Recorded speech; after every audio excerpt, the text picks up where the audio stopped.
Hello. We are going to read Chapter 6 of Becoming Naomi Leon by Pam Munoz Ryan.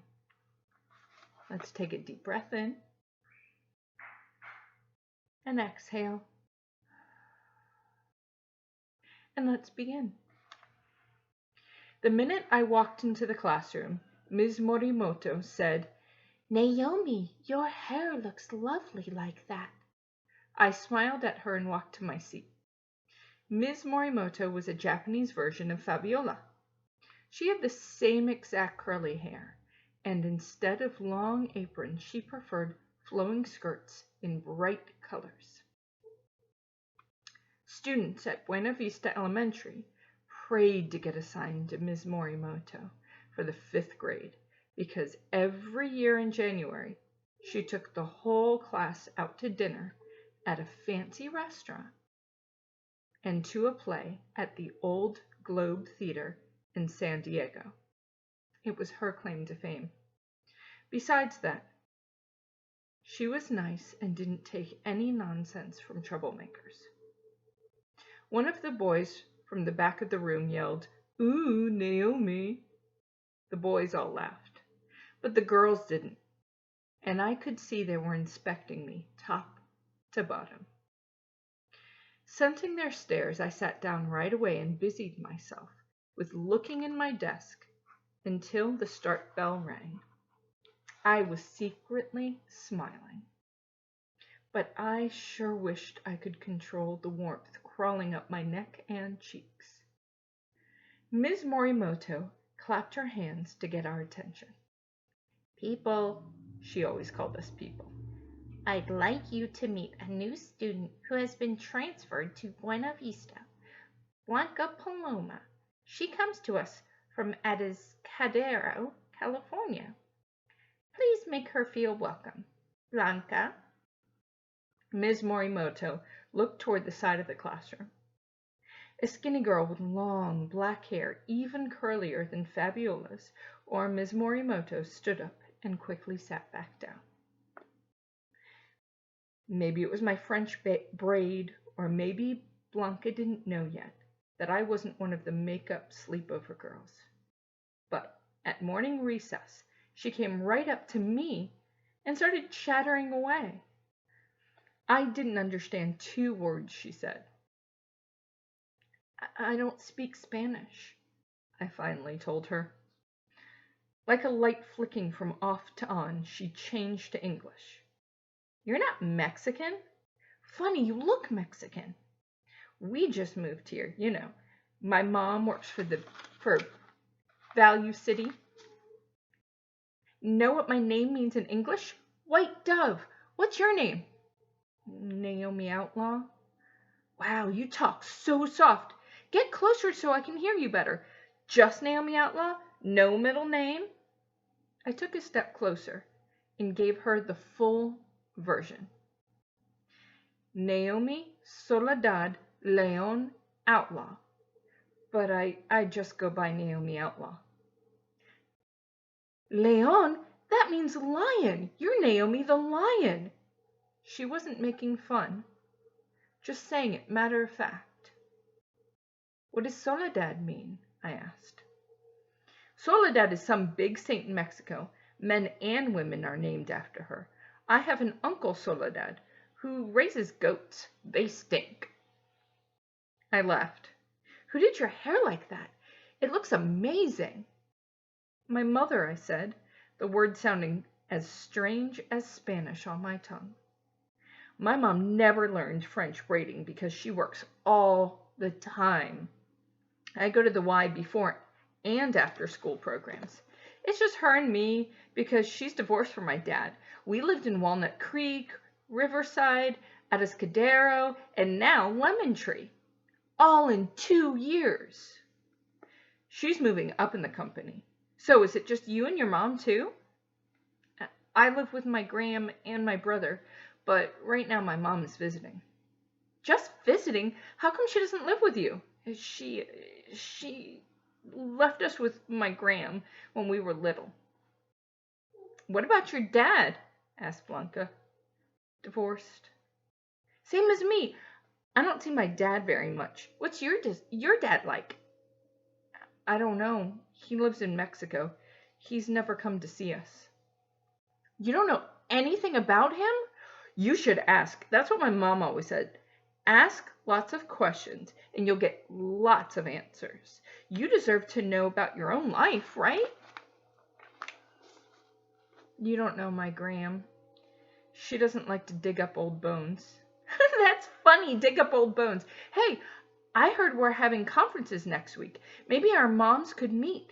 They could arrange for us to get together. What do you think? Maybe, I said. Should I tell Blanca I had only known Skyla for 2 days? Have you ever been to Mexico? Asked Blanca. In my whole life, I've never been. My dad promised he'd take me someday. Hey, did you know I get discounts on anything at Value City since my mom's the manager?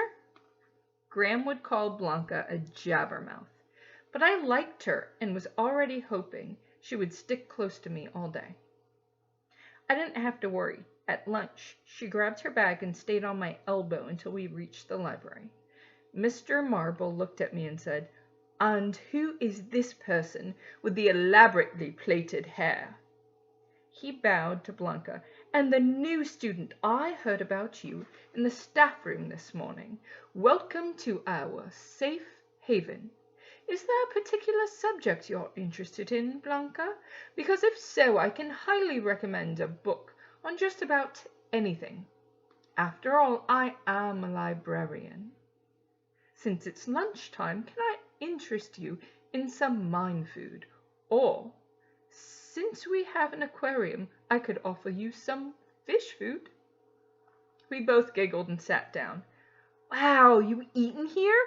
said Blanca. "Like a club, huh?" I had never thought of it that way. I just thought it was where all the leftover kids ate. While we took our sandwiches, Mr. Marble arranged the glass display case. First, he stacked a bunch of little boxes inside and covered them with a giant silky red scarf. Then, he placed dolls dressed in costumes from different countries on the little boxes. "These are Ms. Dominguez's private collection. Ms. Dominguez, in case you don't know, Blanca, is our principal. She collected these as a girl. Now, everyone close your eyes. I'm going to add some ambiance." We closed our eyes. "Ta-da! What do you think?" he said. We opened our eyes. He had turned on the light inside the display case. The light reflecting against the scarves made the dolls shine with a rosy glow. I nodded my approval. Mr. Marble changed the case every few weeks, and he always decorated it perfect. So a student just couldn't resist stopping and looking inside. Sometimes if Mr. Marble knew that a student or a teacher had a collection of some kind, like rocks or baseball cards, he would display them. My dream was to make it to the glass case at the library, and to be known for something other than my current reputation as the weird kid's sister, with the funny last name, who wore clothes that matched her great-grandma's polyester wardrobe. Blanca was right about asking lots of questions. In that one lunch period, she found out that Mimi Messmaker was going on a cruise over winter vacation, and that John Lee sometimes loaded the donut-making machine. She also discovered that Mr. Marble was from Kalamazoo, Michigan. Kalamazoo was going to the splendid words list and unusual names. When the bell rang, they all walked out ahead of me, but I hung back. Mr. Marble must have taken Blanca's cue about asking questions because he said, "Naomi Outlaw, is there something on your mind? Can I help you?" I nodded and whispered, "My mother came back." Mr. Marble put his hand on his cheek. "What an interesting turn of events." And how is that working out? I thought about that for a moment, chewing on my bottom lip. I finally answered, I don't know. Good, I think. Thank you for sharing with me, Naomi Outlaw. I know how hard it is to open up sometimes.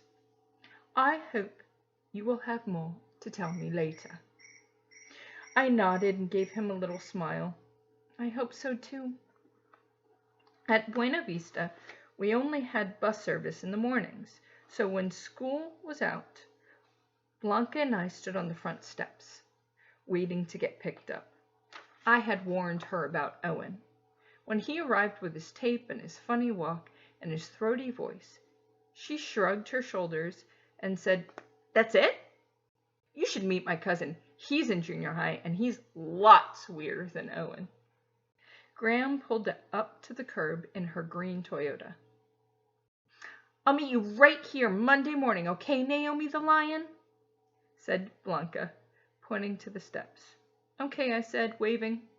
I had already decided I was going to add Adesadero to my splendid words list. As I walked towards Graham's car, I smoothed my new jeans, readjusted my stretchy shirt, and found myself smiling and feeling like a shiny penny.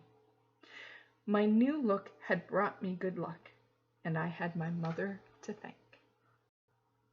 That is the end of chapter 6. I will see you next chapter.